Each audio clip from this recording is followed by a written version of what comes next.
পরবর্তীতে সমাজ তো বলবে যে ডিগ্রি অর্জন করেছে কিন্তু ডিগ্রি করে কাজে লাগলো না।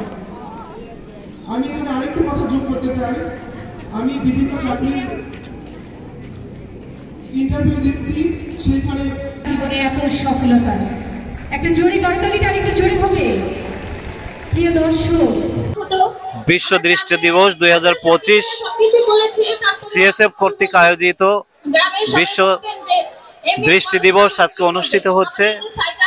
নর্থ বেঙ্গল স্কলার্স একাডেমি বিশ্ব দৃষ্টি দিবসে আজকে একটি শোভাযাত্রায় অংশগ্রহণ করবে এবং ইতিমধ্যে আমরা স্কুল থেকে একটি শোভাযাত্রা নিয়ে আমরা অনুষ্ঠান স্থলে চলে এসেছি।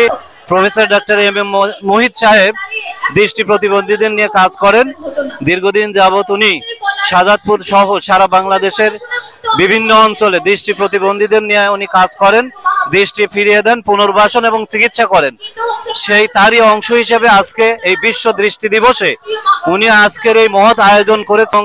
আজকের এই দিনটি যেন সার্থক হয় এবং মোহিত সাহেবের জীবনকে যেন আরো সার্থক করে তোলে এবং আগামী দিনের তার জন্য স্বপ্ন বাস্তবে রূপান্তরিত হয়, এই প্রত্যাশা রেখে নর্থ বেঙ্গল স্কলার্স একাডেমির পক্ষ থেকে সিএসএফ গ্লোবাল এবং ডক্টর এম এ মোহিত সাহেবকে ধন্যবাদ জানিয়ে আমি আমার কথা শেষ করছি। আসসালামু আলাইকুম। Professor M A Mohit sir, ওনাকে আসলে ওনার এই যে প্রচেষ্টা, এই যে তার একটা দুস্থ অসহায় আমি বলে করব, যারা দৃষ্টি প্রতিবন্ধী তাদের চেয়ে অসহায় আর কেউ নেই, এমন একটা মহৎ উদ্যোগ আমরা দেখেছি। মহতি মানুষদের, মহান মানুষদের জীবনে যদি আমরা পর্যালোচনা করি তো আমরা দেখি তারাই পারে এই উদ্যোগ নিতে, যারা নিঃস্বার্থভাবে দেশের জন্য, দশের জন্য, পরিবারের জন্য, সমাজের জন্য মহৎ কিছু করে দেখান।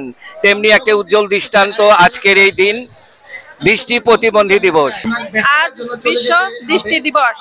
আমরা নর্থ বেঙ্গল স্কলার্স একাডেমির শিক্ষার্থী, ছাত্রছাত্রী বিন্দু, পরিচালক বিন্দু সবাই এসেছি।